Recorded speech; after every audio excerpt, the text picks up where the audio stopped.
இக்கதையை கேட்டுக்கொண்டிருக்கக்கூடிய உங்கள் அனைவருக்கும் சிறகின் நிழல் சேனல் சார்பாக வாழ்த்துக்களை தெரிவிப்பதோடு தன்வினை தன்னை சுடும் அப்படிங்கிற ஒரு தலைப்பில் ஒரு அழகான ஒரு குட்டி கதையை இப்போ நம்ம பார்க்கலாம். ஒரு கிராமத்தில் கந்தசாமி என்பவர் வாழ்ந்து வந்தார். அவர் வீட்டு தோட்டத்தில் ஒரு முருங்கை மரம் ஒன்று இருந்தது. வாரம் ஒரு முறை முருங்கைக்காய்களை பறித்து பையில் நிரப்பி தோளில் வைத்துக்கொண்டு 9 கிலோமீட்டருக்கு அப்பால் இருக்கும் டவுன் வரை நடந்தே சென்று ரெகுலராக ஒரு மளிகை கடையில் விற்றுவிட்டு வருவது இவருடைய வழக்கம்.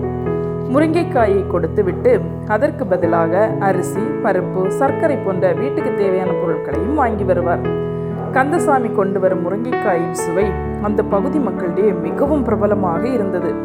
இதை பயன்படுத்தி மற்ற முருங்கைக்காயோடி கலந்து மளிகை கடைக்காரரும் நல்ல லாபம் சம்பாதித்து விடுவார். பல வருடமாக கந்தசாமி முருங்கைக்காய் கொண்டு வருவதால் மளிகை கடைக்காரர் அதை எடை போட்டு பார்த்ததில்லை. கந்தசாமி சொல்கின்ற எடையை அப்படியே நம்பி அதற்கு ஈடான மளிகை பொருட்களையும் அவர் கொடுத்து விடுவார். காரணம், கந்தசாமியின் நேர்மையும் நாணயமும் எல்லோரும் அறிந்த ஒன்றாக இருந்தது.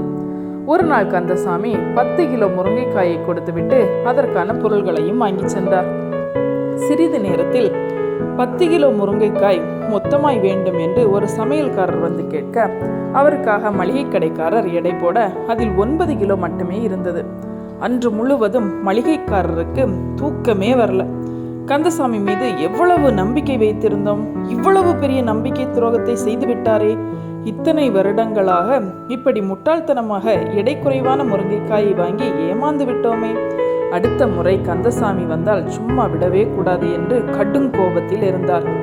4 நாட்கள் கழித்து கந்தசாமி மிகவும் சந்தோஷமாக வந்தார். நல்ல விளைச்சல் என்பதால் நிறைய கொண்டு வந்திருந்தார். கையும் களம்புமாக பிடிக்க வேண்டும் என்று எத்தனை கிலோ என்று மளிகைக்காரர் கேட்க ஒரு கட்டு 10 கிலோ என்றார் கந்தசாமி. அவர் முன்னாலேயே எடை போட்டு பார்க்க ஒவ்வொரு கட்டிலும் 9 கிலோ தான் இருந்தது. வந்த கோபத்தில் மளிகைக்காரர் பளார் பளார் என கந்தசாமியின் கன்னத்தில் அறைந்து விட்டார். இத்தனை வருஷமா இப்படிதான் ஏமாத்திட்டு இருக்கிறியா? கிராமத்துக்காரங்க ஏமாத்த மாட்டாங்க, நீ நம்பிதானே எடை போடாம அப்படியே வாங்கினேன், இப்படி துரோகம் பண்ணிட்டியே செய் என துப்ப தலை குனிந்து போனார் கந்தசாமி.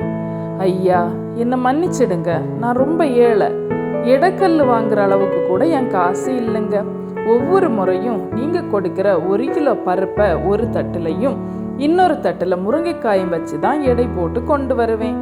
இதை தவிர வேறு எதுவும் எனக்கு தெரியாதுங்கய்யா என்று காலை பிடித்தபடியால மளிகைக்காரருக்கு செருப்பால் அடித்தது போல் இருந்தது. தான் செய்த துரோகம் தனக்கே வந்ததை உணர்ந்தார். இத்தனை வருடங்களாக கந்தசாமி ஏமாற்ற நினைத்த மளிகைக்காரரும் அவருக்கே தெரியாமல் ஏமாந்து கொண்டுதான் இருந்திருக்கிறார் என்பது தெளிவானது. இதுதான் உலக நியதி.